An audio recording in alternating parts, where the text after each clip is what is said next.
Right, கவனிங்க பிள்ளைகள். நுண்ணங்கிகள் மருத்துவத்துறைக்குள்ள பயன்படுத்தப்படுகின்ற சந்தர்ப்பங்களில் முதலாவதை நம்ம பார்த்துட்டோம். நுண்ணங்கிகள் மருத்துவத்துக்குள்ளே பயன்படுத்தப்படுகின்ற ரெண்டாவது சந்தர்ப்பத்தை நம்ம இப்போ பார்க்க போகிறோம். ரைட், நோய் தடுப்பு மருந்து அல்லது வேக்சின்கள் தயாரிக்கிற நோய் தடுப்பு மருந்து அல்லது வேக்சின் என்றால் என்னன்னு நாங்கள் பார்க்க போகிறோம். கவனிங்க, நோய் தடுப்பு மருந்தாக வீரியம் குறைக்கப்பட்ட அல்லது இறந்த நுண்ணங்கிகள் மற்றும் நுண்ணங்கிகளினால் தோற்றுவிக்கப்படும் நச்சு பதார்த்தங்கள் பயன்படுத்தப்படும். நோய் தடுப்பு மருந்து அப்படின்னா நோயொன்று வர முன்னாடி அந்த நோயை வராமல் தடுத்து கொள்றதைத்தான் நோய் தடுப்பூசி தடுப்பு மருந்துன்னு சொல்கிறேன். உங்களுக்கு தெரியும் பிள்ளைகள், குழந்தை பிள்ளைகள் பிறந்த பிள்ளைக்கு 3 நாளில் ஊசி, ஒரு கிழமையில் ஊசி, 1 மாதத்தில் ஊசி, திரும்ப 2 மாதத்தில், திரும்ப 3 மாதத்தில், 6 மாதத்தில், 1 வருஷத்தில், 2 வருஷத்தில், 3 வருஷத்தில், 5 வருஷத்தில், 10 வருஷத்தில், இப்படி இந்த ஊசிகள் ஏன் போடுறேன்டா, இது ஒன்றொன்றும் ஒவ்வொரு நோய்கள் வராமல் தடுக்கிறதுக்காக போடப்படுகின்ற தடுப்பூசிகள் போல. அப்போ இந்த தடுப்பூசியாக எதை பயன்படுத்துகிறாங்களாம் என்று கேட்டால், தடுப்பூசியாக பயன்படுத்தப்படுறதும் நுண்ணங்கியை தான். இப்போ கொரோனாவுக்கு தடுப்பூசி போட்டாண்டு நீங்கள் கேள்விப்பட்டிருப்பீங்க, சிலர் நீங்களும் போட்டிருப்பீங்க. ஆனால் நான் தான் போட இல்லை பிள்ளைகள், எனக்கு அந்த போடக்கூடிய சந்தர்ப்பம் கிடைக்கல. ஊசி போடுறதுல இருந்து நான் தவிர்த்து கொண்டேன். ஆனால் இன்றைக்கி கொரோனா ஊசி ஏற்றினவங்களுக்கு பாரிய பின்விளைவுகள், பாரிய பக்க விளைவுகள் ஏற்பட்டிருக்கின்ற இன்றைக்கு உலகம் பூராக ஆய்வுகள் நடந்து கண்டுபிடிக்கப்படுற நேரத்தில் அப்போ இறைவன் நம்மளை ஊசி போடாமல் பாதுகாத்தான் அப்படின்னு சொல்லி இன்றைக்கி எண்ண தோன்றுகிறது. ஆனால் நாட்டில் அன்னைக்கு இருந்த அந்த அச்சுறுத்தலான அதிபயங்கரமான நிலை எல்லாரையும் கட்டாயம் ஊசி போட வைத்தது இல்லையா பிள்ளைகள். அது ஒரு கடுமையான சட்டமாக அவர் எடுத்து ஊசி கட்டாயம் போடணும் அப்படின்னு சொல்லியிருந்தாங்க. இனி ஒரு சிலர் விசேட மருத்துவ காரணங்களை வச்சு ஊசி போடாமல் இருந்தாங்க. நம்மளும் அப்படி சில மருத்துவ காரணங்கள் அல்லது அந்த அறிவுறுத்தல்கள் மூலமாக நாமளும் ஊசியை போடலை, ஊசி போடாமல் தவிர்த்து கொண்டோம். அல்ஹம்துலில்லாஹ், அல்லாஹ் கிருபையால். அந்த ஊசிகள் போடுறது நோய் வராமல் தடுக்கிறதுக்கு, உண்மையில் தடுக்கிறதுக்கு. ஆனால் அதனால் சில சைடு எஃபெக்ட், பக்க விளைவுகள் ஏற்படுறதுன்றதும் மறுக்கிறதுக்கு இல்லை. இந்த கொரோனா ஊசியால் பாரிய பிரச்சனைகள் ஏற்பட்டதுன்னு சொல்லி இன்றைக்கி உலகம் அந்த வேக்சினை தயாரித்த கம்பெனிகளே அதை ஒத்துக்கொள்கிற நிலைமைகள் இன்றைக்கி நாட்டில் உலகத்தில் உருவாகி இருக்கு. அதால் இந்த வேக்சின்கள் ஏற்றுற நேரத்தில் கொஞ்சம் நிதானமாக அவதானமாக இருந்து கொள்ளணும். சரி, அப்போ இந்த வேக்சின் தடுப்பு மருந்து இந்த எதை ஏற்றுறாங்களாம்டா, வீரியம் குறைக்கப்பட்ட செயற்பாடு குறைக்கப்பட்ட நுண்ணங்கி ஏற்றுறது, அல்லது இறந்த நுண்ணங்கி ஏற்றுறது, அல்லது நுண்ணங்கியால் தோற்றுவிக்கப்படுகின்ற நச்சு பதார்த்தத்தை நாங்கள் வேக்சினாக ஏற்றுறது தான் வேக்சின்ன்றது. எந்தெந்த வேக்சின் எந்தெந்த இடத்துல, அதாவது என்னென்ன மாதிரியான பதார்த்தங்கள் எந்த இடங்களில் பயன்படுத்தப்படுது அப்படின்னு சொல்லி உங்களுக்கு ஒரு சார்ட் ஒன்று தந்துருக்காங்க. வீரியம் குறைக்கப்பட்ட நுண்ணங்கிகள் தடுப்பு மருந்தாக பயன்படுத்தப்படுற நுண்ணங்கியை கையை கட்டி காலை கட்டி ஏற்றுறேன்னு வச்சுக்கொள்ளுங்களேன். நுண்ணங்கி கை காலில் இல்லை, ஒரு பேச்சுக்கு நான் சொல்கிறேன். அப்போ இந்த நுண்ணங்கியை செயல்படாமலாக்கி வீரியத்தை குறைச்சி உடம்புக்குள்ளே நுண்ணங்கியை தான் ஏற்றுறது. என்ன நோய்க்கு? போலியோ, காச நோய், சின்ன முத்து போன்ற நோய்களுக்கு நுண்ணங்கியை செயல்படாமலாக்கி நுண்ணங்கியை நம்மளோட உடம்புக்குள்ளே ஏற்றுறது. அந்த நேரத்தில் நம்மளோட உடம்பு பார்க்கும், ஆஹா எதிரி வந்துட்டார், இவரை கொள்றதுக்கான ஆயுதங்கள் எல்லாம் தயாரிங்கன்னு சொல்லி நம்மளோட உடம்பு ஆயுதங்களை தயாரித்து பார்த்தா அது டம்மி பீஸ், ரைட்? நோய் உண்டாக்கக்கூடிய நுண்ணங்கி இல்லை. அப்போ நம்மளை உடம்பு யோசிக்கணும் தெரியுமா, ரைட், டம்மி பீஸ் ஒன்று வந்தது, நம்ம ஏமாந்து ஆயுதங்கள் எல்லாம் தயாரிச்சிட்டோம், ஆனால் இதுக்கு பின்னாடி உண்மையான நோய் கிருமி வரலாம், அப்போ ஆயுதங்கள் எல்லாம் பாதுகாப்பாக வச்சு கொள்வோம்னு சொல்லி நம்மளோட உடம்பு அந்த நுண்ணங்கி எதிர்க்கிறதுக்கான அந்த ஆற்றலை அப்படியே வச்சுருக்கோம் குறிப்பிட்ட காலத்துக்கு. அந்த காலத்துக்குள்ளுக்கு அந்த நுண்ணங்கி உண்மையிலே நோய் ஏற்படுத்தக்கூடிய நுண்ணங்கி வரும்போது நம்ம ஆல்ரெடி தயாராக தான் இருக்கிறோம், அவர் அப்படியே அழிச்சு போட்டலாம். இதுதான் இந்த வேக்சின்களோட செட்டப். வேக்சின்கள் இப்படி தான் சொல்லியிருப்பார், ரைட்? அப்போ வீரியம் குறைக்கப்பட்ட நுண்ணங்கியை நாங்கள் எங்கே ஏற்றுறோம்? போலியோ, காசநோய், சின்னமுத்து போன்ற நோய்களுக்கு. இறந்த நுண்ணங்கியில் எங்கே கொடுக்குறோம்? நுண்ணங்கியை ஆள் அடித்து கொண்டாச்சு, ரைட்? நுண்ணங்கியை இறக்க செஞ்சு அவங்களே ஏற்றுறோம். அப்போ நம்மளோட உடம்பு பார்க்கும், ஓ எதிரி வந்திருக்கிறார், அவருக்கு எதிராக ஆயுதங்களை தயாரியுங்கள், படையை கிளப்புங்கள்னு சொல்லி நம்மளோட உடம்பு அவருக்கு எதிராக தயார் பண்ணோம். பார்த்தா செத்து போனவருக்கா இவ்வளோ கஷ்டப்பட்டோம்னு சொல்லி நம்மளோட உடம்பு உயிரோடு யாரும் வர்றாரான்னு சொல்லி வர்ற வரைக்கும் காத்துக்கொண்டு அந்த ஆயுதங்களை வச்சுக்கொண்டு காத்துக்கொண்டிருக்கும். அந்த நோய் எதிர்ப்பு ஆற்றல் நம்மளோட உடம்புல உருவாகி இருக்கும். இதுதான் வேக்சின், ரைட்? அப்போ இறந்த நுண்ணங்கி எங்கே ஏற்றுறாங்களாம்? வாந்தி பேதி, இன்ஃப்ளூயன்ஸா, தைபாய்டு காய்ச்சல், நெருப்பு காய்ச்சல் சொல்லுங்க, இது மாதிரியானதுக்கு இறந்த நுண்ணங்கி ஏற்றுறாங்க. மூன்றாவது, நச்சுத்தன்மை நீக்கப்பட்ட தொட்சின்கள் தடுப்பு மருந்தாக பயன்படுத்தப்படுற. அப்போ தொட்சின் அப்படிங்கிறது இந்த நுண்ணங்கியால் சுரக்கப்படுகின்ற பதார்த்தங்களை தான் தொட்சின்ன்ற.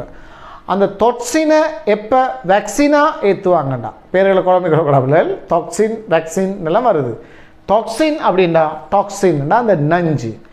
அப்போ நுண்ணங்கியாக நம்மளோட உடம்புக்கு ஏற்படுற அந்த நஞ்சை எடுத்து அந்த நஞ்சில் நச்சுத்தன்மையான அந்த காரணியை இல்லாமாக்கிட்டு, நஞ்சை இல்லாமாக்கி அந்த நஞ்சை ஏற்றுற உடம்புக்குள்ள பார்த்தா நஞ்சு தான், ஆனால் நம்மளோட உடம்புக்கு அது நஞ்சு இல்லை. அப்படி அந்த மாதிரி ஏற்றுற தொட்சின்களை வேக்சின்களாக பயன்படுத்துகிற சந்தர்ப்பங்கள் பார்த்திங்கன்னா ஏற்பு வலி, தொண்டை கரப்பான் போன்ற நோய்களுக்காக இந்த தொட்சினை வேக்சினாக பயன்படுத்துகிறாங்க. நச்சுத்தன்மை நீக்கப்பட்ட தொட்சினை வேக்சினாக பயன்படுத்துகிறாங்க. நாலாவது பார்த்திங்கன்னா பிள்ளைகள், நுண்ணங்கிகள உடல் பகுதிகளை பயன்படுத்தி பரம்பரை அழகு பொறியியல் தொழில்நுட்பம் மூலம் உற்பத்தி செய்யப்படும் தடுப்பு மருந்துகள். நுண்ணங்கின பாடி பார்ட்ஸ், குறிப்பிட்ட பகுதியை உடைச்செடுத்து அதை பரம்பரை அழகு தொழில்நுட்பத்தின் மூலமாக பில்டப் பண்ணி அங்கே வேக்சினை உருவாக்குற. அப்படி உருவாக்கப்பட்ட தடுப்பு மருந்துகள் எங்கே பயன்படுத்துகிறாங்கன்னா ஹெப்படைட்டிஸ் பி அப்படின்றது இல்லையா பிள்ளை, இந்த மஞ்சக்காமாலைன்னு சொல்கிறது, அந்த மஞ்சக்காமாலை நோய்களுக்குரிய அந்த நுண்ணங்கியின் உடல் பகுதிகள் எடுத்து அதன் மூலமாக பரம்பரை அழகு தொழில்நுட்பத்தால் அந்த வேக்சினை தயாரிக்கிறாங்களாம். விளங்கிச்சா பிள்ளைகள், ரைட்? அப்போ 4 வகையான நுண்ணங்கியின் பகுதிகளை பயன்படுத்தி வேக்சின் தயாரிக்கிறாங்க. ஒன்று உசுரோடு இருக்கிறாரு, வீரியம் இல்லை, கையை காலை கட்டி அனுப்புறது, வீரியம் குறைக்கப்பட்டது. ரெண்டாவது இறந்து போனால் ஆளை அடித்து கொண்டு இறந்தால அனுப்புறது ரெண்டாவது. மூணாவது அவர் அவருடைய உடல் பகுதிகள், அப்படி தானே பிள்ளைகள்? மூணாவது தொட்சின், அதாவது நஞ்சு நீக்கப்பட்ட நஞ்சு, நம்மளோட உடம்புக்கு அது நஞ்சு, அந்த நச்சுத்தன்மையை நீக்கி அந்த தொட்சினை நம்மளோட உடம்புக்கு ஏற்றுற மூணாவது. நாலாவது அதனுடைய உடல் பகுதிகளை கொண்டு தயாரிக்கப்பட்ட பிறப்புரிமை தொழில்நுட்பத்தால் தயாரிக்கப்பட்ட வேக்சின்களை ஏற்றுறது. இந்த 4ம் வேக்சின்களாக ஏற்றப்படுகின்ற சந்தர்ப்பங்கள். இப்போ நாங்கள் முதலாவது என்ன பார்த்தோம்? நுண்ணுயிர்கொல்லி, ஆன்டிபயோட்டிக்ஸ். நுண்ணங்கிகள் மருத்துவத்துறைக்குள் பயன்படுத்தப்படுகின்ற முதலாவது சந்தர்ப்பம் ஆன்டிபயோட்டிக்ஸ், நுண்ணுயிர்கொல்லி. ரெண்டாவது என்ன பார்க்குறோம்? வேக்சின்கள், வேக்சின், நோய் தடுப்பு மருந்து, தடுப்பூசி. மூணாவது என்ன பார்க்குறோம்டா பிள்ளைகள்? தொட்சின்களை உற்பத்தி செய்தல் அப்படிங்கிறது பார்க்குறோம். இப்போ இந்த தொட்சினையும் நம்ம வேக்சினாக பாவிச்சோமா இல்லையா? வேக்சின்களுக்குள்ள உள்ள ஒரு வகை, 4 வகையில் ஒரு வகை தானே டாக்ஸின். இந்த டாக்ஸின் எப்படி உற்பத்தி செய்கிறன்றதை இப்போ சொல்ல போகிறாங்க. பாருங்கள், நோயாக்கி பாக்டீரியாவினால் உற்பத்தி செய்யப்படுவதும் விருந்து வழங்கியின் தொழிற்பாட்டிற்கு பாதிப்பை ஏற்படுத்தக்கூடியதுமான உயிரியல் ரசாயன பதார்த்தங்கள் டாக்சின்கள் என அழைக்கப்படும். டாக்சின்னா நஞ்சு. இப்போ உதாரணமாக பாக்டீரியா தான் டாக்சின்கள் உற்பத்தி, நஞ்சு உற்பத்தி ஆகலை. இப்போ நம்மளோட உடம்புக்கு ஒரு பாக்டீரியா போயிட்டு அந்த பாக்டீரியா என்ன செய்யுதுன்னு கேட்டால், நம்மளோட உடம்பு தான் இப்போ பாக்டீரியாவுக்கு விருந்து வழங்கி நம்ம தான் அவருக்கு சாப்பாடு விருந்து கொடுக்குறோம் இல்லையா? விருந்துக்கு ஒரு ஆளை கூப்பிட்டா நம்ம விருந்து கொடுப்போமே இல்லையா? அப்போ விருந்து சாப்பிட்றவர் அவர், விருந்து கொடுக்குறவர் நம்ம. இது நம்ம கூப்பிடாமல் வர விருந்தாளி, அலையா விருந்தாளி, ரைட்? பாக்டீரியா நம்மளோட உடம்புக்கு வந்து என்ன செய்யுது, நமக்கு இப்போ நம்மக்கிட்ட இருந்து விருந்து சாப்பிட்றாரு அவர். அப்போ நம்ம அவருக்கு விருந்து கொடுக்குறாள், விருந்து வழங்கி. இந்த பாக்டீரியா நம்மக்கிட்டால விருந்தை சாப்பிட்டுட்டு என்ன செய்கிறாரு தெரியுமா? அவர் ஒரு நச்சுத்தன்மையான பதார்த்தத்தை சுரந்து நம்மளோட உடம்புக்கு நோய் ஏற்படுத்துறாது, நமக்கு நஞ்சது. அப்போ இப்படி மனுஷனே சிலாக்கள் இருக்கிறதானே இல்லையா? மனுஷன்லையும் சிலாக்கள் இப்படி இருக்கிற அது மாதிரி தான் அந்த பாக்டீரியாவும். சரி, அவரை மட்டும் குறை சொல்லி வேலை இல்லை. ஏன் பாக்டீரியாவை போல மனுஷனும் இருக்காதானே? மனுஷன் அப்படி இல்லைன்னா பாக்டீரியாவை நம்ம குறை சொல்லிடும். மனுஷனும் அப்படி இருக்கிறான், உண்டை வீட்டுக்கு ரெண்டு செய்கிறேன் அது மாதிரி. அப்போ விருந்து வழங்கி இந்த உடலுக்கு பாதிப்பை ஏற்படுத்தக்கூடிய அந்த ரசாயன பதார்த்தத்தை தான் டாக்ஸின்னு சொல்கிறோம். டாக்ஸின்னா நஞ்சு. இந்த நஞ்சிட நச்சுத்தன்மையை இல்லாமாக்கி உடம்புக்குள்ளே ஏற்றினோம்டா அது வேக்சின். அப்போ டாக்ஸினை வேக்சினாக ஏற்றலாம் ஞாபகம் வச்சுக்கணும், ரைட்? அப்போ இந்த தொட்சின்கள் நச்சுத்தன்மை நீக்கப்பட்ட பின்னர் தடுப்பு மருந்தாக பயன்படுத்தப்படும். உதாரணம் ஏற்போலி, அதை நம்ம நேரத்தோட மேலுக்கு பார்த்துட்டோம் இல்லையா? ரைட். இப்போ நாங்கள் மருத்துவத்துறைக்குள்ளுக்கு நுண்ணங்கிகள் பயன்படுத்தப்படுற சந்தர்ப்பங்களை பார்த்து முடிச்சிட்டோம் பிள்ளைகள். அடுத்ததாக இண்டஸ்ட்ரி, கைத்தொழில் துறைக்குள்ள நுண்ணங்கிகள் பயன்படுத்தப்படுற சந்தர்ப்பங்களை பற்றி பார்க்க போகிறோம். கவனிங்க பிள்ளைகள். பொருளாதார நன்மைகள் மற்றும் ஆராய்ச்சி நடவடிக்கைகளுக்காக பல்வேறு வகையான நுண்ணங்கி பேதங்கள் பயன்படுத்தப்படுகின்றன. பொருளாதார நன்மைகள், ஆராய்ச்சிகள் இல்லையா? கைத்தொழில் துறைக்குள்ள இதுக்கு நுண்ணங்கிகள் பயன்படுத்தப்படுகிறதாம். பொருளாதார நன்மைகளை பெற்றுக்கொள்வதற்காக நுண்ணங்கிகளை பல்வேறு விதமான கைத்தொழில்களை நம்ம பயன்படுத்துறதுக்கு ஒரு பேர் சொல்கிறாங்க, இண்டஸ்ட்ரியல் மைக்ரோபயாலஜி. மைக்ரோபயாலஜினா நுண்ணுயிரியல். அதை எதுக்குள்ளே பயன்படுத்துகிறாங்க? இண்டஸ்ட்ரிக்குள்ள. அப்போ இண்டஸ்ட்ரியல் மைக்ரோபயாலஜி, தமிழால் சொல்கிறோம் கைத்தொழில் நுண்ணுயிரியல். கைத்தொழில் முறை நுண்ணுயிரியல். கைத்தொழிலுக்குள்ள நுண்ணங்கியை பயன்படுத்தினா கைத்தொழில் முறை நுண்ணுயிரியல் சொல்கிறோம், ரைட்? இப்போ உங்களுக்கு கைத்தொழில் முறை நுண்ணுயிரியல்னா என்னென்று ஒரு கேள்வி கேட்டால் விட சொல்லிடுமா பிள்ளைகள்? கைத்தொழிலுக்குள்ள பல்வேறு விதமான கைத்தொழில்களுக்குள்ள நுண்ணங்கியை பயன்படுத்தினா அதுக்கு பேர் கைத்தொழில் முறை நுண்ணுயிரியல். கைத்தொழில் முறை நுண்ணுயிரியல். ஓகே, அடுத்தது வருவோம்ல. நுண்ணங்கிகளில் காணப்படும் பின்வரும் சிறப்பியல்புகளின் அடிப்படையில் பொருளாதார முக்கியத்துவம் வாய்ந்த பெரியளவிலான உற்பத்திகளுக்காக நுண்ணங்கிகள் பயன்படுத்தப்படுகிறது. அப்போ இந்த நுண்ணங்கியில் சில சிறப்பியல்புகள் இருக்குது அப்படி நம்ம ஏற்கனவே பார்த்த ஒரு இடத்துல ஞாபகம் இருக்கா பிள்ளைல உங்களுக்கு? முன்னாடி உள்ள ஒரு வீடியோவில் நுண்ணங்கிகள் பரந்துபட்ட சூழல் நிலைமைகளில் வாழுவதற்கு காரணம் நுண்ணங்கிகளில் காணப்படக்கூடிய சிறப்பியல்புகள் அப்படின்னு நம்ம படிச்சிருக்கிறோம் இல்லையா பிள்ளைகள்? அதே தான் பிள்ளைகள் இங்கேயும் நுண்ணங்கிகளை கைத்தொழிலுக்குள்ளே நம்ம அதிகமாக பயன்படுத்துறதுக்கு காரணம் அந்த நுண்ணங்கிகளில் காணப்படக்கூடிய அதிகப்படியான சிறப்பியல்புகள் தான் பிள்ளைகள். நுண்ணங்கிகளில் காணப்படக்கூடிய அதிகப்படியான சிறப்பியல்புகள் தான் காரணம், ரைட்? கவனிப்போம் என்னென்று அந்த சிறப்பியல்புகள் என்னென்று நம்ம பார்த்தோம்னா, நுண்ணங்கிகளின் வளர்ச்சி மற்றும் அணுசேவ வீதம் ஆகியன உயர்வானவை. நம்ம ஏற்கனவே பார்த்தோம் இல்லையா? வளர்ச்சி மற்றும் அணுசேவ வீதம். அணுசேவ வீதம் என்ன? உடல் உயிர்கலங்களுக்குள் நடைபெறுகின்ற ரசாயன தாக்கங்களை தான் அணுசேவ தாக்கம். இந்த அணுசேவ தாக்கம் ஹை ஸ்பீட், கடும் ஸ்பீடாக அந்த ரசாயன தாக்கங்கள் நடக்கும். அப்படி கடும் வேகமாக அணுசேவ வீதங்கள் இருக்கும், ரைட்? இதனால் உயிர் தொழிற்பாடுகள் மிக துரிதமாக நடைபெறுது. அடுத்தது பல்வேறுபட்ட தனித்துவமான கீழ்ப்படைகள் மீது பெருக்கமடையக்கூடியதும் உயர் ஆற்றலுடன் தொழிற்படக்கூடியதுமான நுண்ணங்கி பேதங்கள் காணப்படுகின்றன. ஹை எஃபிஷியன்சி, வினைத்திறன் அப்படி வினைத்திறன், ரைட்? அப்படி வினைத்திறன் அவங்கட எல்லா விதமான கீழ்ப்படைகளையும் வித்தியாசமான பொருத்தமே இல்லாத இடங்களையும் அவர்களால் தொழிற்பட முடியும். அது ஒரு சிறப்பியல்பு பிள்ளைகள். மூணாவது என்ன சொல்கிறாங்கண்டா, நுண்ணங்கிகளின் உடலினுள் மிக எளிமையான பாரம்பரிய பதார்த்தங்கள் காணப்படுவதால் சொன்னாங்க. நான் முன்னுக்கு ஒரு பாக்டீரியா ஒன்று வரைஞ்சி காட்டினேன் உங்களுக்கு. அதுக்குள்ள ஒரு வட்ட வடிவ சிம்பிள் எளிய டிஎன்ஏ ஒன்று எளிமையானது. அதில் அந்த துண்டை வெட்டி எடுக்கிறது, கொண்டு போய்ட்டு ஒட்டுறதுலாம் லேஸு சிம்பிள். மனுஷன்னா ரொம்ப கஷ்டப்படும், தாவரங்களும் ரொம்ப கஷ்டப்படும், விலங்குகளும் ரொம்ப கஷ்டம். அப்போ இவரில் காணப்படக்கூடிய அந்த பாரம்பரிய பதார்த்தங்கள் வந்து எப்படியாகும், சிம்பிளாக இருக்குது. பாரம்பரிய அழகை இலகுவாக மாற்றி அமைக்க முடியுமாக காணப்படுகிறது. அதாவது பிறப்புரிமை பொறியியல் ஜெனட்டிக்ஸ் இல்லையா, ஜெனட்டிக் இன்ஜினியரிங்கால் இந்த பாரம்பரிய அழகு பாரம்பரிய பதார்த்தங்களை வெட்டுறது, ஓட்டுறது, மாற்றுறது இதெல்லாமே நுண்ணங்கியில் செய்கிறது வந்து லேசாக இருக்குது. மூணாவது.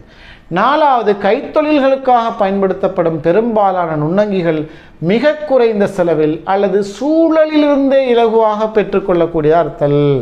கைத்தொழிலுக்குள்ள நுண்ணங்கியை பயன்படுத்துகிறோம்னா பிள்ளைகள், நுண்ணங்கியெல்லாம் காசு கொடுத்து வாங்க தேவையில்லை. ஏன், சூழலில் அது தன்னாலேயே நமக்கு கிடைச்சிடும்.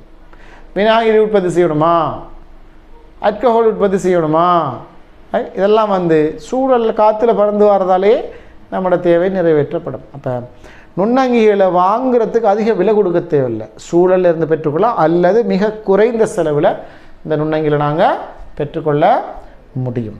அடுத்தது பார்த்தோம்னா பிள்ளைகள், பாரிய கைத்தொழில்களுக்காக உயர்ந்த வலிச்சக்தி என்ன கரண்ட் இல்லையா, சக்தி நெருக்கடியா, கடுமையான சக்தி தேவைப்படும் நுண்ணங்கி கைத்தொழில்களுக்காக மிக குறைந்த அளவு வலிச்சக்தி தான் தேவைப்படுமா. இப்போ நுண்ணங்கி கைத்தொழிலுக்கு வந்து சக்தி வேஸ்டேஜ், எனர்ஜி வேஸ்டேஜ் வந்து குறைவு.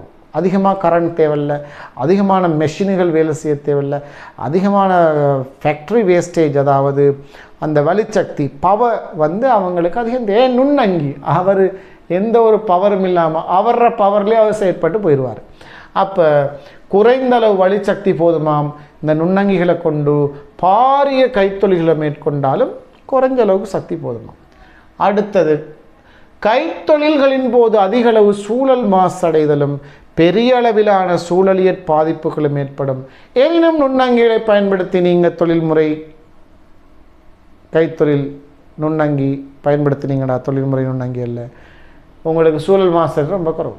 நுண்ணங்கிகளால் நீங்கள் கைத்தொழில் செஞ்சீங்கடா, சூழல் மாசடைதல் ரொம்ப குறைவு. அப்படி இல்லாமல் வேறு மெஷின்களை பயன்படுத்தி நீங்கள் கெமிக்கல்களை பயன்படுத்தி கைத்தொழில் செஞ்சீங்கடா, அங்கே சூழல் மாசடைதல் ரொம்ப அதிகம். அப்போ நுண்ணங்கியை கைத்தொழிலில் பயன்படுத்துறதால எவ்வளோ நன்மைகள் யோசிச்சு பாருங்கள். சக்தி நெருக்கடி இல்லை, சக்தி வேஸ்டேஜ் குறைவு, சூழல் மாசடைகிறது குறைவு, சூழலில் இலகுவாக நுண்ணங்கியை பெற்றுக்கொள்ளலும், ஹை எஃபிஷியன்சி வினைத்திறனோட வேண்டிய கீழ்ப்படைகளை தொழிற்படும். ரைட், இப்படி பல்வேறு விதமான அனுகூலங்கள் நுண்ணங்கிகள்கிட்ட காணப்படுகிறது.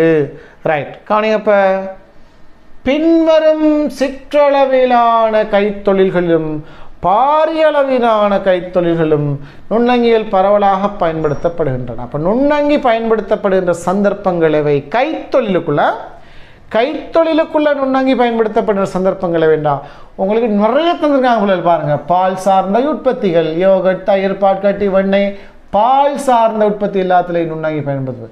உயிர்வாயு பயோகேஸ் உற்பத்தியில் நுண்ணங்கி பயன்படுத்தப்படுது. அது மாதிரி உலோகங்களை பிரித்தெடுக்கிறதுலையும் நுண்ணங்கி பயன்படுத்தப்படுது. அது மாதிரி தாவர நார் சார்ந்த தும்பு கைத்தொழில் போன்றதில் இந்த நுண்ணங்கி பயன்படுத்தப்படுது. ஆல்கஹால் மதுசார உற்பத்தியில் பயன்படுத்தப்படுது. அது மாதிரி விநாயகர் உற்பத்தியில் பயன்படுது. வெதுப்பக கைத்தொழில், பேக்கரி ஐட்டம், பான், பனிஸ், பேக்கரி உற்பத்தி பொருட்கள் அங்கேயும் நுண்ணங்கி பயன்படுத்தப்படுது. அப்போ நுண்ணங்கி கைத்தொழில் துறைக்குள்ளே பயன்படுத்தப்படுகின்ற 2, 4, 6, 7 சந்தர்ப்பங்களை ஒரு தந்திருக்காங்க பிள்ளைகள்.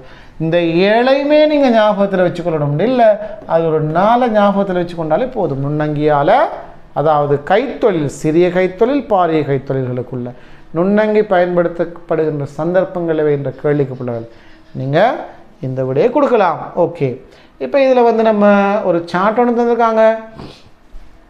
இப்போ நாங்கள் சொன்ன இந்த 7 வகையான இல்லையா ஆல்கஹால் உற்பத்தி, விநாயகரி, பேக்கரி, பால் உற்பத்தி, உயிர்வாயு உற்பத்தி, தாவர நார் சார்ந்த உற்பத்தி, உலோக பிரித்தெடுப்பு. இந்த சந்தர்ப்பங்களில் பயன்படுத்தப்படுகின்ற நுண்ணங்கிகளோட பேர்கள் உங்களுக்கு தந்திருக்காங்க பிள்ளைகள். இதை சொல்கிறது விஞ்ஞான பேர்னு சொல்கிறது. பாருங்கள், ஆங்கில சரிந்த சாய்வான எழுத்தில் அது இருக்குது. இதை வந்து விஞ்ஞான பேர்னு சொல்கிறேன்.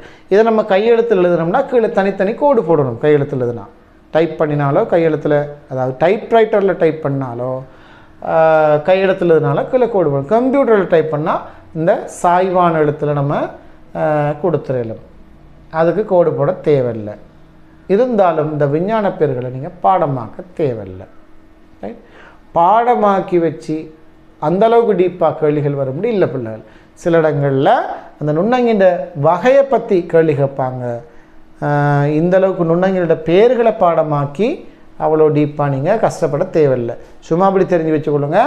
பெரிய அளவுக்கு ரிஸ்க் எடுக்க தேவையில்லை நுண்ணங்கிற பேர்கள் பாடமாக்குறதுக்கு. ரைட், ஆல்கஹால் உற்பத்தியில் எது பயன்படுது பிள்ளைகள்? சாக்ரோமைசிஸ்.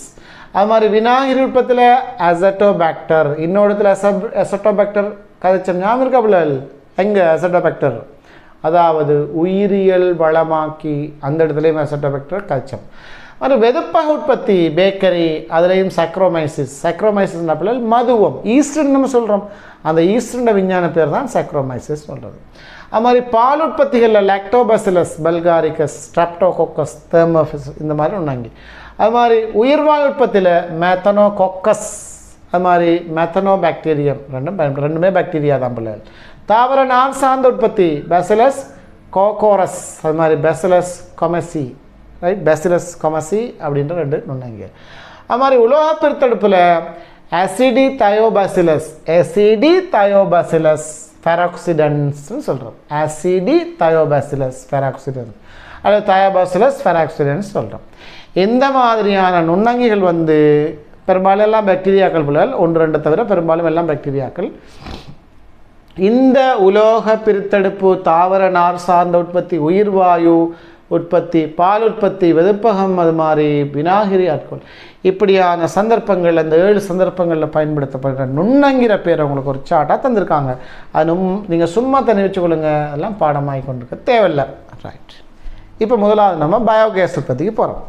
உயிர்வாயு, இதுக்கு நீங்கள் கீழே வீடியோ பார்க்கலாம். நான் இதுக்கு முன்னாடியும் சொன்ன நுண்ணங்கிகள் அந்த எனது ஈகோலி பாக்டீரியாவை கொண்டு நாங்கள் இன்சுலின் உற்பத்தி அப்படி சில சொன்னதுகளுக்கு நீங்கள் வீடியோக்குள்ள ஒன்றுக்கு ஒரு வீடியோக்குள்ளே பார்வையிடலாம் பிள்ளைகள். ஃப்ரீ வீடியோஸ் எல்லாத்தையும் நாங்கள் உங்களுக்கு இந்த மொபைல் ஆப்புக்குள்ளே தருவோம். இது ஒரு கடல் மாதிரி, ரைட், இது ஒரு மகா சமுத்திரம் மாதிரி. இது இன்ஷா அல்லாஹ் கட்டங்கட்டமாக உருவாக்கி எடுக்கப்படும். எங்களோட பிள்ளைகள் தமிழ் மீடியம் பிள்ளைகளுக்கு தான் நம்ம முதல்ல இதை ஆரம்பிச்சிருக்கிறோம். எங்களுக்கு அல்லாஹ் தஆலா சக்தியை தந்தால், ஆற்றலை தந்தால் ஏனைய மீடியத்துக்கும் இதை நாங்கள் கொண்டு போய் சேர்ப்போம். முதல்ல தமிழ் மீடியத்துக்கு தொடங்கியிருக்கிறோம். அப்போ எங்களோட தமிழ் மீடியம் பிள்ளைகளுக்கு இது ஒரு வரப்பிரசாதம் மாதிரி மிக முக்கியமான ஒரு சந்தர்ப்பம். இந்த அல் இஹ்லாஸ் ஹோம் ஸ்கூல் மொபைல் ஆப் இதை கண்டிப்பாக உங்களோட ஃபோனில் நீங்கள் ஆக்டிவ் பண்ணிக்கொள்ளுங்க, டவுன்லோட் பண்ணி இன்ஸ்டால் பண்ணிக்கொள்ளுங்க. உங்களோட கிரேடுக்கு ரிஜிஸ்டர் ஆகுங்க. அதுக்கு மேற்கொண்டு நீங்கள் என்ன செய்யணுன்றதை எங்களை கண்டெக்ட் பண்ணி வாட்ஸ்அப் கூட கண்டெக்ட் பண்ணிங்க அந்த டீட்டெயில்ஸை எடுத்துக்கொள்ளலாம். அப்போ பிள்ளைகள் கவனிங்க, இந்த ஃப்ரீ வீடியோஸை நீங்கள் பார்த்து முடித்த பின்னாடி நெக்ஸ்ட் செகண்ட் யூனிட்டுக்கு நீங்கள் வார நேரத்தில் உங்களுக்கு அது கம்ப்ளீட்டாக மொபைல் ஆப்புக்குள்ளே தான் கிடைக்கும். அப்போ இந்த டீச்சிங் மெத்தட், இந்த ஸ்மார்ட் போர்டு, அதில் வீடியோக்கள், இந்த கலர்ஃபுல்லாக நீங்கள் பார்க்குறது, படிக்கிறது, எங்களோட விளக்கங்கள், இதெல்லாம் உங்களுக்கு சாட்டிஸ்ஃபேக்ஷன் ஒன்று இருந்தால் நீங்கள் சயின்ஸில் கொடையாகலாம். சயின்ஸில் ஒரு A அல்லது ஒரு A+ எடுக்கலாம்ன்ற நம்பிக்கை உங்களுக்கு வந்தால், ரைட், நீங்கள் இந்த கிளாஸை, இந்த கோர்ஸை தொடர்ந்து நீங்கள் பை பண்ணி படிக்கலாம். சின்ன மிகச்சிறிய கட்டணத்துக்கு பாரிய நிலவுகள் உங்களுக்கு அதுக்குள்ளே கிடைக்கும். ரைட், இப்போ நாங்கள் பார்க்க போகிறோம் உயிர்வாயு உற்பத்தி, பயோகேஸ் எப்படி தயாரிக்கிறேன்னு சொல்லி. கவனிங்க, இந்த படத்தை பார்த்தா உங்களுக்கு விளங்கிடும். இந்த படத்தை பார்த்தா உங்களுக்கு விளங்கும். என்ன படம் பிள்ளைகள் சொல்லுங்க பாப். ரைட், பாருங்க, இந்த படம் என்ன சொல்லுது? ஒரு பாரிய தொட்டி இருக்குது இல்லையா? ஒரு பெரிய தொட்டி இருக்குது. அந்த தொட்டிக்குள்ளுக்கு என்ன வந்து சேருது?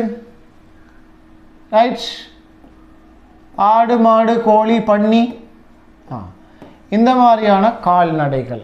இந்த கால்நடைகளுடைய கழிவுகள் எல்லாமே சிறுநீர், அதனுடைய சாணம், ரைட், எச்சம், இதெல்லாம் சேர்ந்து இந்த தொட்டி இந்த இந்த இதால் வந்து இந்த குழாயால் வந்து இந்த கழிவு தொட்டிக்குள்ளுக்கு நிரம்புது பிள்ளைகள். இவ்வளவு இந்த கழிவு, ரைட், இந்த கழிவு இது வந்து எங்கேயும் காற்று போகாத வகையில் நல்ல டைட்டாக, ஏர் டைட், கடுமையாக டைட்டாக அடிக்கப்பட்ட ஒரு தொட்டி தான் இது.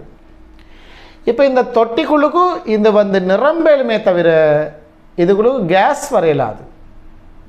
இதுக்குள்ளுக்கு எங்கேயும் வழி கனெக்ஷன் இருக்கலாது. கேஸ் தான் இதுக்குள்ளே வந்து நிரம்பலும். அதில் மேல் பக்கத்தில் என்ன செஞ்சுருக்காங்கண்ணா, ஃபுல்லாக அடைச்சி பிள்ளைகள் ஒரு குழாய் ஒன்று கொடுத்துருக்காங்க. இவ்விடத்தில் இந்த கேஸோட ஒரு குழாயை கொடுத்து, அந்த குழாய்க்கு ஒரு கராமம் வச்சுருக்காங்க திறந்து முடுறதுக்கு. அந்த குழாயை அப்படியே கொண்டு வந்து எங்கே கொடுத்துருக்காங்க, அடுப்பு கொடுத்துருக்காங்க. எப்படி ஒரு கேஸ் சிலிண்டரால் கேஸ் அடுப்புக்கு சமையலுக்கு வருதோ அது மாதிரி இந்த கழிவு தொட்டியை ஃபுல்லாக நீங்கள் ஏர் டைட் பண்ணி அடைச்சிங்கண்டா அதிலிருந்து நீங்கள் சமையலுக்கு கேஸை கொண்டு போய்ட்டு கொடுக்கலாம். ஆச்சரியமாக இருக்கா உங்களுக்கு? ஆச்சரியம், ஆனாலும் உண்மை.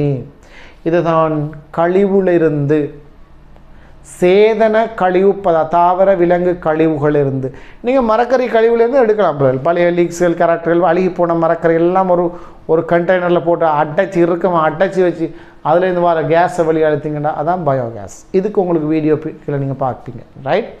அப்போ இந்த பயோகேஸ் உற்பத்தி நீங்களும் வீட்டில் செஞ்சு பார்க்கலாம். நீங்களும் இதே மாதிரி ஃபிட், அதாவது இந்த கழிவு தொட்டியை நீங்கள் அமைச்சிங்கண்டா, இது தாவர கழிவு, விலங்கு கழிவு, ஏன் மனித கழிவுகளிலிருந்தே இந்த மாதிரி இப்போ கேஸ் எடுக்கிறாங்க பிள்ளைகள். அதை நீங்கள் கொஞ்சம் அப்படி அருவருப்பாக நீங்கள் நினைப்பீங்க. ஆனால் இப்போ சக்தி நெருக்கடி, எனர்ஜி கிரைசிஸை வெல்றதுக்காக வேண்டி பல இடங்களில் டாய்லெட் ஃபிட் வந்து இப்போ இப்படி அடிக்கிறாங்க, ரைட்? டாய்லெட் ஃபிட் நீங்கள் சொன்னீங்கன்னா அதுக்குரிய ஆக்கள் வந்து அதுக்கேற்ற மாதிரி டாய்லெட் ஃபிட் அடிச்சுருந்துட்டு போவாங்க. அப்படியே சமையலுக்கு கொண்டு வந்து பட்டையை பூடி தருவாங்க. அடுப்புக்கு, கேஸ் குக்கருக்கு திறந்தீங்கண்டா கேஸ் வரும். இப்படியான செட்டப் உங்களுக்கு இருக்குது பிள்ளைகள். இப்போ மனித கழிவுகள் இருந்தே இந்த மாதிரி தொட்டிகள் உருவாக்கப்படுது. சதன பிள்ளைகள், ரைட்? இதுதான் இங்கே உங்களுக்கு தந்திருக்கிற விளக்கம். என்ன சொல்கிறாங்க? சாணம், வைக்கோல் போன்ற சேதன பதார்த்தங்களும் நீரும் அடங்கிய கலவை உயிர்வாயு உற்பத்திக்காக பயன்படுத்தப்படும். இந்த சேதன கீழ்ப்படைகள் மீது மெத்தனோகோக்கஸ் போன்ற காற்றின்றி வாழ், இது முக்கியம் பிள்ளைகள், காற்றின்றி வாழ் பாக்டீரியா. காற்று இருக்கக்கூடாது, ஆக்சிஜன் அதில் இருக்கக்கூடாது. ஆக்சிஜன் இல்லாமல் அடைச்சங்கடா தான் இவர் வந்து வாழ்வார். ஆக்சிஜனை கொடுத்தாங்கண்டா காற்றுக்கு சம்மந்தப்பட்ட இவர் வர மாட்டார், வேறு ஆக்கள் இவரை பீட் பண்ணி வந்துடுவாங்க. காற்று இல்லாமல் டைட்டாக அடைச்சாங்கண்டா தான் இந்த மெத்தனோகோக்கஸ்ன்றவர் வந்து வாழ்ந்து என்ன செய்வார், இந்த மெத்தேன் வாயு உங்களுக்கு உற்பத்தி செஞ்சு மெத்தேன் வாயு. அதனால தான் மெத்தனோகோக்கஸ்னு அது பேர் வந்திருக்கு. மெத்தேன் வாயுவை உற்பத்தி செஞ்சு தரும். அந்த மெத்தேன் வாயு தான் உயிர் வாயுவில் உள்ள பிரதானமான வாயு. அப்போ பொதுவான வாயுக்கு நம்ம பொது பேர் சொல்லுவோம் உயிர் வாயு பயோகேஸ். பயோகேஸில் அதிகமாக இருக்கிறது எதுன்னு கேட்டால் மெத்தேன் வாயு. அப்போ இங்கே உற்பத்தியாகிற வாயு என்ன வாயு? உயிர் வாயு.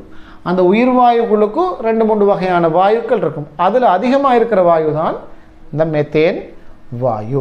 இப்போ உங்களுக்கு பயோகேஸ் எப்படி உற்பத்தி இந்த விளங்கிச்சா பிள்ளைகள்? ரைட், சிம்பிள் இல்லையா? சிம்பிள். அடுத்த பாருங்க பிள்ளைகள், உலோக பிரித்தெடுப்பு. அதையும் சின்ன ஒரு விளக்கம் சிம்பிளாக உங்களுக்கு சொல்லிருக்காங்க. குறைந்த தரத்திலுள்ள உலோகத்தாதுகளிலிருந்தும் கனியச் செறிவுகளிலிருந்தும் நுண்ணங்கிகளை பயன்படுத்தி எளிமையாகவும் வினைத்திறனாகவும் உலோகங்களை பிரித்தெடுக்க முடியுமா? அதாவது செம்பு, யுரேனியம் போன்ற உலோகங்களை பிரித்தெடுக்கிறதுக்கு இந்த நுண்ணங்கிகள் சிலது பயன்படுத்தப்படுதாம். அந்த நுண்ணங்கியால் உலோகங்களை பிரிச்செடுக்கிறதுக்கு சொல்கிற உயிரியல் நீர்முறை அரிப்பு, பயோ லீச்சிங், ரைட்? நீர்முறை அரிப்பு மூலமாக இந்த செம்பு, யுரேனியம் போன்ற உலோகங்கள் பிரித்தெடுக்கப்படுது. இதுக்கும் நீங்கள் கீழே வீடியோ பார்க்கலாம். செம்பு எப்படி பிரித்தெடுக்கிறாங்க, யுரேனியம் எப்படி பிரித்தெடுக்கிறாங்க, சரி ஊட்டுறாங்கன்ற வந்து நீங்கள் இதை பார்க்கலாம். அடுத்த விஷயத்துக்கு வருவோம் பிள்ளைகள். பால் உற்பத்தி. என்னது? பால் உற்பத்தி. பால் உற்பத்தி பொருட்களான யோகட் தயாரிப்பு, தயிர், பட்டர் இதுகள் தயாரிக்கிறதுல இந்த நுண்ணங்கி பயன்படுத்தப்படுது. தயோபசிலஸ் நுண்ணங்கி பயன்படுத்தப்படுது. உங்களுக்கு இந்த யோகட் எப்படி தயாரிக்கிறேன்னு ஒரு சின்ன விளக்கம் கொண்டு தந்திருக்காங்க. கவனிங்க பிள்ளைகள், இந்த யோகட் தயாரிப்புக்கு ஒரு சின்ன விளக்கம் கொண்டு உங்களுக்கு தந்துருக்காங்க. நீங்கள் இந்த பரிசோதனையை பார்த்தீங்கன்னா யோகட் எப்படி தயாரிக்கிறன்றதை பிடிச்சிக்கொள்ளலாம். இதுக்கும் நீங்கள் வீடியோ பார்க்கலாம். யோகட் உற்பத்திக்கும் உங்களுக்கு வீடியோக்குள்ளே இருக்கு பிள்ளைகள். கவனிங்க, சுத்தமான பசும்பால் பாக்டீரியா வளர்ப்பு அப்படின்னா ஏற்கனவே யோகட்டாக இருக்கிற யோகட்.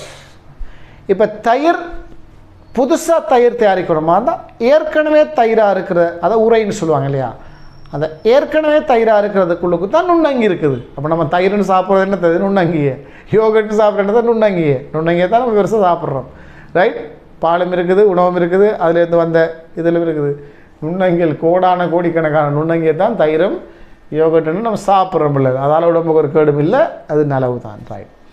அப்போ இந்த சுத்தமான பசும்பால் பாக்டீரியா வளர்ப்புன்னா முன்னாடி இருந்த யோகட். சீனி சிறிதளவு, பாலை சூடாக்க பொருத்தமான பாத்திரம், சிறிய பிளாஸ்டிக் கோப்பைகள் 5, வெப்பமானி. வெப்பமானி ஏன்? வெப்பநிலையை அளந்து கொள்றதுக்காக. ஃபர்ஸ்ட் ஸ்டெப், முதல் படி அவங்க என்ன சொல்கிறாங்க என்றால், பசும்பாலை 88 பாகை சி தொடக்கம் 98 பாகை சி செல்சியஸ், 88 பாகையிலிருந்து 95 பாகைக்கு இடைப்பட்ட அந்த வெப்பநிலையில் 15 தொடக்கம் 30 நிமிடங்களுக்கு பால் நல்லா சூடாக்கணுமா பிள்ளைகள். 15 தொடக்கம் காமணித்தியாலத்துக்கு மேலே இந்த வெப்பநிலையில் பாலை சூடாக்கணும். ஏனது? நுண்ணங்கிகள் பால் கட்டும் போசனை தானே பிள்ளைகள். ஒரு கடுமையான நிறை உணவு இல்லையா, எல்லா விதமான சத்துக்களையும் கொண்ட ஒரு போசனை தான் பால்.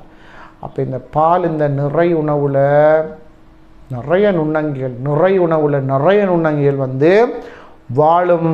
அப்போ பாலை கறந்து வச்சிங்கண்டா கட்டுமையான நுண்ணங்கிகள் அதுக்குள்ளே பெருக்கம் அடையும். அப்போ அந்த பாலை ஹீட் பண்ணுற, ஏன் நாங்கள் பாலை சும்மா குடிக்கிறதுனால ஹீட் பண்ணி தான் குடிப்போம். ஏன் ஹீட் பண்ணுறோம்? அதில் இருக்கிற நுண்ணங்கிகளை அழிக்கிறதுக்காக வேண்டி. அப்போ கேடு விளைவிக்கக்கூடிய, தீங்கு விளைவிக்கக்கூடிய நுண்ணங்கிகளை அழிக்கிறதுக்காகத்தான் முதலாவது நம்ம பாலை 88 தொடக்கம் 95 பாகை வரைக்கும் 15 தொடக்கம் 30 நிமிஷம், அரை மணித்தியாலத்துக்கும் காமணித்தியாலத்துக்கு இடையில் சூடாக்குறோம். ரெண்டாவது, வெப்பமாக்கப்பட்ட பாலை 45 பாகை வரை குளிர விடுங்கள். 45னா குளிரில் பிள்ளைகள், 25னா தான் சூழல் வெப்பநிலை. 45ங்கிறது சூடு தான், ஆனால் அது இப்போ 95 இருக்குது, 88 இருக்குது. அதை கூழாக்கணும். எது வரைக்கும்? 45 வரைக்கும். உரையிடப்பட்ட யோகட் மாதிரியின் சிறிதளவை பாலில் விட்டு நன்கு கலக்குங்கள். இப்போ இந்த 45 பாகை சிக்கு கொண்டு யோகட் ஏன் போடுறோம்டா, அந்த வெப்பநிலையில் அந்த நுண்ணங்கி சும்மா சுப்பீரியாக வேலை செய்வார், பெஸ்ட்டாக வேலை செய்வார், கடுமையாக அவர் குயிக்காக அந்த பாலெல்லாம் தயிராக மாற்றுவார். அதுக்காகத்தான் அந்த 45 பாய்ச்சியில் அவர் மெயின்டைன் பண்ணுறார். ரைட்? பின்பு இக்கலவையை பிளாஸ்டிக் பாத்திரம் மணியில் இட்டு ஏறத்தாழ 6 தொடக்கம் 7 மணித்தியாலங்களுக்கு வைங்க. 6 தொடக்கம் 7 மணித்தியாலத்துக்கு இதை நம்ம வெளியில் வச்சோம்னா அதுக்குள்ளுக்கு அந்த பால் எல்லாமே இந்த தயிரில் இருக்கிற நுண்ணங்கி யோகட்டாக மாற்றிடும். ரைட்? இக்கலவைக்கு தேவையான சீனி கொஞ்சம் போடுவோம், தேவையான ஜெலட்டின் கொஞ்சம் போடுவோம். சீனி ஜெலட்டினை போட்டு என்ன செய்யலாம்? கொண்டு போயிட்டு ஃப்ரிட்ஜில் வைக்க வேண்டியதுதான். ஃப்ரிட்ஜில் வைக்கிறது சய 4 பாகை சி. இது 4ன்னு போட்டிருக்காங்க பிள்ளை, 4 இல்லை இது சயல் இருக்கணும் இல்லையா. சய 4 பாகை தான் ஃப்ரிட்ஜில் உள்ள வெப்பநிலை. 4 பாகைன்றது நார்மலாக ஓகே 4 பாகைஸ் என்ன. சய கட்டியாறு வெப்பநிலை, இது கட்டியாறு வெப்பநிலை அல்ல, 4 பாகை. ரைட்? அது என்னுடைய மிஸ்டேக்கில் 4 பாகை சிங்கிற நார்மல் கூலான ஒரு வெப்பநிலையில் இவரை கொண்டு போயிட்டு வைக்கணும். கட்டியாகிற அளவுக்கு இல்லை, அதுக்கு முன்னாடி குறிப்பிட்ட ஒரு வெப்பநிலை இவரை கொண்டு போயிட்டு நாங்கள் வைக்கிறோம் பிள்ளை. ஓகே, அப்போ இந்த 4 பாய்ஸில் அவரை வச்ச உடனே அதுக்குள்ளே நுண்ணங்கி இருக்கும், ஆனால் அந்த நுண்ணங்கி தொழிற்பட மாட்டார். ஏன்? கூலாக இருக்கிறது தான் தொழிற்பட மாட்டார். அதான் யோகட் எல்லாம் எடுத்து வெளியில் மிச்ச நேரம் வச்சிங்கன்னா கெட்டு போயிடும், பழுதாப்போ. ஏன்? நுண்ணங்கி அவரை வேலையை காட்ட ஆரம்பிச்சிருவார். அதனால் அந்த யோகட்டை ஃப்ரிட்ஜில் கூலாக இருக்கிற வரைக்கும் சேஃப்டியாக இருக்கும், எடுத்தோம்டா சாப்பிட்டுடணும். ரைட்? அப்போ இதையே உங்களுக்கு எப்படி காட்டுறாங்கண்டா, ஒரு படிமுறை படத்தில் காட்டுறாங்க. இதில் ஒரு சின்ன வித்தியாசம் உண்டு உங்களுக்கு பாருங்கள். இந்த ஜெலட்டின் சீனியை முன்னாடி போடுற மாதிரி காட்டுறாங்க இல்லையா. அது பிரச்சனை இல்லை, சிக்கல் ஒன்று இல்லை. முன்னு போட்டாலும் சரி பின்னு போட்டாலும் சரி அது வந்து பால் வந்து என்ன செய்யும், யோகட்டை சேர்த்தோடனே யோகட்டாக மாறிடும். அது பாருங்கள் 87-95 பாயசில் முதலாவது 15 தொடக்கம் 30 நிமிஷம் சூடாக்குறாங்க. ரெண்டாவது பாலை குளிர விடுறாங்க. குளிர விடுற சீனியை ஜெலட்டையும் போட்டு மிக்ஸ் பண்ணுறாங்க. அப்போ அது வந்து திரும்ப 60 பாயசி, 60 பாயசில் யோகட்டை போடுறாங்க. போட்டு 45 பாயசில் 6 தொடக்கம் 7 மணித்தேலம் வைக்கிறாங்க. அது தூக்கி ஃப்ரிட்ஜில் வைக்கிறாங்க. ரைட், மேலே சொன்னதும் கீழே சொன்னதும் 2-3 தான், பெருசாக குழப்பிக்கொள்ள தேவையில்லை. அது இதில் உள்ள இந்த நுணுக்கமான வேறுபாடுகளை பிடிச்சி நீங்கள் அலட்டிக்கொள்ள தேவையில்லை. நீங்கள் அப்படி சொன்னாலும் சரி இப்படி சொன்னாலும் சரி ஒரு பிரச்சனையும் இல்லை. Right, okay. அப்போ பாக்டீரியா கொண்டு எப்படி யோகட் தயாரிக்கிறேன்னு சொல்லி நீங்கள் இப்போ பார்த்துருக்கீங்க. சரிதானே பிள்ளைகள்? யோகட் தயாரிப்பை பார்த்துருக்குறீங்க. அடுத்தது வேண்டும், பசும்பாலை வெப்பமாக்கும் போது தீங்கு விளைவிக்கும் பாக்டீரியாக்கள் அழிகின்றன. யோகட் உற்பத்தியும் போது லாக்டோபேசிலஸ் பல்காரிகஸ் அல்லது ஸ்ட்ரெப்டோகோக்கஸ் தெர்மோஃபிலஸ் பாக்டீரியா வளர்ப்பு பயன்படுத்தப்படுகிறது. இந்த பாக்டீரியாவானது பாலில் உள்ள லாக்டோஸ் எனப்படும் கார்போஹைட்ரேட்டை லாக்டிக் அமிலமாக மாற்றுகிறது. இவ்வளோ தான் முக்கியமான பாயிண்ட். பாலில் என்ன வெல்லம் இருக்குது? லாக்டோஸ் வெல்லம். இந்த பாக்டீரியாவை நீங்கள் போட்ட உடனே அந்த லாக்டோஸ் வெல்லத்தை லாக்டிக் எசிடாக மாற்றுது. எசிட். இந்த எசிட் வந்த உடனே ஏனைய பாக்டீரியா ஒன்றும் அதில் வேலை செய்யாது. அசிடிட்டியான ஊடகத்தில், அமில ஊடகத்தில் ஏனைய நுண்ணங்கிகள், தீங்கு விளைவிக்கிற நுண்ணங்கிகள் வந்து அதுக்குள்ள தொழிற்படையிலாது. ஏனெண்டா கணக்காக நீங்கள் என்ன செஞ்சீங்க, தீங்கு விளைவிக்கிற நுண்ணங்கிகள் பாக்டீரியாவில் வேலை செஞ்சு கொண்டிருக்கிற நேரத்தில் நல்லா ஹீட் பண்ணி அந்த நுண்ணங்கி எல்லாம் அழிச்சிட்டு உடனே கணக்காக கூல் பண்ணி இவரை கொண்டு போட்டு என்ன செஞ்சு விட்டீங்க, எல்லாரையும் அமிலத்தன்மையாக மாற்றி விட்டுட்டீங்க. அப்போ அமிலத்தன்மையாக நீங்கள் மாற்றி விட்டுட்டீங்கன்னு சொல்லி சொன்னால் அதுக்கு பிறகு வேறு பாக்டீரியாக்கள் வந்து அதுக்குள்ளுக்கு தொழிற்பட இயலாது. அப்போ ஏனைய பாக்டீரியாக்கள் தொழிற்பட இயலாத நிலைமைக்கு காரணம் என்னென்னா அந்த யோகட்டுக்குள்ளுக்கு இருக்கிற லாக்டிக் அமிலம். இதை ஞாபகத்தில் சொல்லும். ஏன் அமில பிஹெச்சில் ஏனைய பாக்டீரியாக்கள் தொழிற்பட மாட்டாது. சரிதானே பிள்ளைகள்? ஓகே. அப்போ அமில ஊடகத்தில் ஏனைய நுண்ணங்கிகளின் வளர்ச்சி தடைப்படுவதால் யோகட் பாதுகாக்கப்படுகிறது. இருந்தாலும் பாதுகாக்கப்படுதுன்னு சொல்லி நம்ம ஃப்ரிட்ஜில் இருந்து எடுத்து வெளியில் வைக்க இயலாது. யோகட்டை வெளியில் வச்சா என்ன நடக்கும், ஏனைய நுண்ணங்கிகள் அதில் தொழிற்படாட்டியும் இந்த லாக்டோபேசிலஸ் என்ன செய்யும்டா, கடுமையாக தொழிற்பட்டு அதில் இருக்கிற எல்லா லாக்டோஸ் வெள்ளத்தையும் லாக்டிக் அமிலமாக மாற்றிடும். அப்போ எல்லாம் அமிலமாக போச்சுன்னா யோகட் புளிச்சு போயிடும், அங்கால சாப்பிடலாது. அப்போ ஓரளவுக்கு அது தொழிற்படணும் இருக்கணுன்றதுக்காகத்தான் அந்த 6 தொடக்கம் 7 மணித்தியாலம் அந்த லாக்டோபேசிலஸை தொழிற்பட வச்சு உடனே ஃப்ரிட்ஜில் வச்சிடுறது. அப்போ ஃப்ரிட்ஜிலேருந்து யோகட் எடுத்தால் சாப்பிட்றோணும், சாப்பிடாமல் வச்சிங்கண்டா ஏனைய நுண்ணங்கி அதில் வளராவிட்டாலும் அந்த பாக்டீரியா லாக்டோபேசிலஸ் பல்காரிகஸ் வளர்ந்து அந்த தொழிற்பட்டு அதை மொத்தமாக அந்த லாக்டோஸ் வெள்ளத்தை லாக்டிக் அமிலமாக மாற்றிடும். அப்போ மறுபடியும் அது புளிச்சு போயிடும், உங்களால் சாப்பிட இல்லாத நிலைமை உருவாகிடும். அதைத்தான் சொல்கிறாங்க பாருங்கள். மேலும் குளிரூட்டில் வைக்கப்படுவதன் மூலம் பாக்டீரியாவின் தொழிற்பாடு அந்த லாக்டோபேசிலஸ் தொழிற்பாடு இழிவளவாக்கப்படுகிறது. ரைட், இப்போ நாங்கள்